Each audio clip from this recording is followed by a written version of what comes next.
I just don't want to gloss over that point. When, there's been some studies even recently that show that there's these times of life that we get rid of lead and even mercury. And through puberty is one of them, when, girls or boys start to maturing. And obviously, here we are in perimenopause, which was one of them. And then also older age.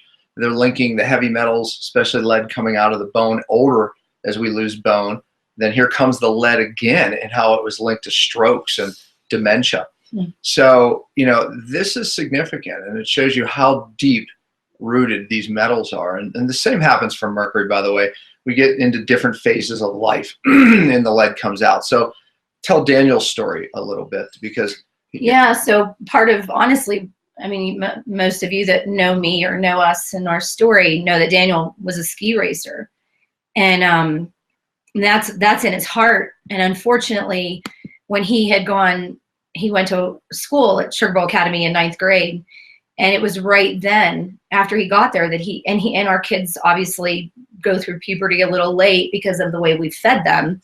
Oh, by the way, that's a big issue, okay? Because when they're not hitting puberty until 16 or 17, it was my fault, trust me. There's an emotional trigger for them because, they're not equal with their peers. And honestly, for our kids, it's a couple years.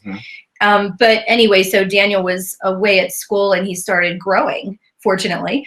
And he was obviously beginning to ski at a different level.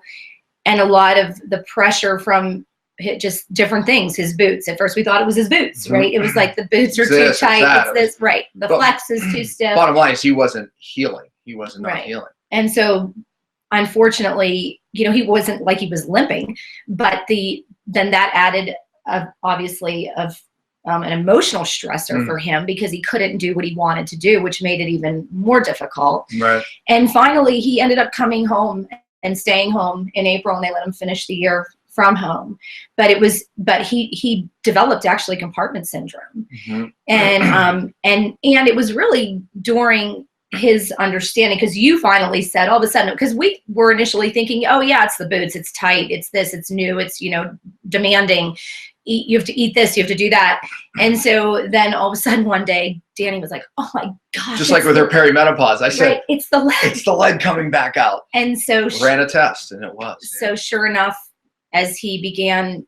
I think he was a 26 again. I was just like stunned. I mean, and then just like her, as soon as he started the first cycle, it was like a remarkable matter of fact. After a few cycles, his body healed it. Well, it's been 2 years, and now he tried to ski at Park City, and it was he couldn't. Same thing would happen. The stress of the growth combined with the demand on the physical body, and he kept trying, and it just wasn't working. And now, but he is so dialed in. I mean, it really is his life. I mean, he is on schedule. He feeds himself incredibly well. He went into keto adaptation. And what a tremendous, he just like gained all this muscle and got super lean.